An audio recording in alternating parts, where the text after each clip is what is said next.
নামাজ পড়েছি বেটা? না বাবা, মোল্লা হাকিল তাহলে সারা সোজা পথ দেয়। গাহি শাম্মীর গান। মানুষের চেয়ে বড় কিছু নাই, নহে কিছু মহিয়ান। নাই দেশকাল পাত্রের ভেদ, অভেদ ধর্ম জাতি। সব দেশে সব কালে, ঘরে ঘরে তিনি মানুষের জ্ঞাতি। বিশ্বে সমসাময়িক উদ্ভূত পরিস্থিতিতে নজরুলের এই কবিতাটি মানুষের মাঝে সাম্য সৃষ্টি করে বিশ্বে শান্তি প্রতিষ্ঠা করতে পারে।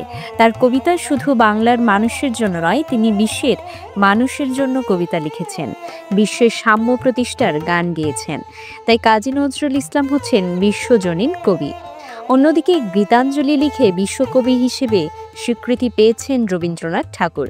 তাই বিশ্ব দরবারে বাংলাকে উচ্চ স্থানে অধিষ্ঠিত করেছেন রবীন্দ্র নজরুল। কক্সবাজার সাহিত্য একাডেমি আয়োজিত রবীন্দ্র নজরুল জন্মজয়ন্তীতে বক্তারা এসব কথা বলেন। বক্তারা বর্তমান অন্তর্বর্তী সরকারকে ধন্যবাদ দিয়ে বলেন, এতদিন পর কাজী নজরুল ইসলামকে জাতীয় কবি হিসাবে সাংবিধানিকভাবে স্বীকৃতি দিয়েছেন অন্তর্বর্তী সরকার। বিদ্রোহী কবি কাজী নজরুল ইসলাম হচ্ছেন ৪৮ থেকে সর্বশেষ ২৪ আন্দোলনের অনুপ্রেরণা। বাংলা সাহিত্য ও বাংলা ভাষাভাষীদের সুমহান মর্যাদায় প্রতিষ্ঠিত করেন বিশ্বকবি রবীন্দ্রনাথ ঠাকুর। কক্সবাজার সাহিত্য একাডেমির সভাপতি, কবি, সাংবাদিক, গবেষক মোহাম্মদ নুরুল ইসলামের সভাপতিত্বে অনুষ্ঠিত রবীন্দ্র নজরুল জন্মজয়ন্তীতে প্রধান অতিথির বক্তব্য রাখেন বায়তুশ শরফ কমপ্লেক্সের মহাপরিচালক বিশিষ্ট শিক্ষাবিদ MM সিরাজুল ইসলাম। তিনি বলেন, পৃথিবী যতদিন থাকবে ততদিন থাকবে বাংলার এই দুই দিকপাল, কবি রবীন্দ্রনাথ ঠাকুর ও কাজী নজরুল ইসলাম। মানুষের সাহিত্য, মানুষের প্রতি মানুষের ভক্তি, শ্রদ্ধা, মানুষের পূজা করতে পারে না, সেটাতে দেখেই যায় কবি নজরুল ইসলাম।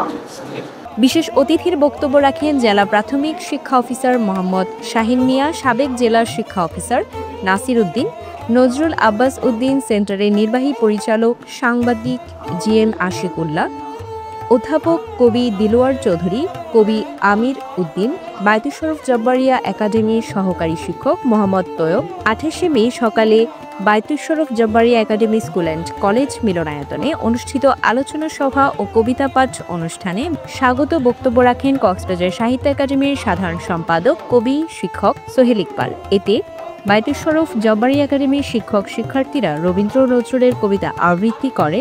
অনুষ্ঠান সঞ্চালনা করেন Mohammad Imtiaz Hasan. News desk, CCN।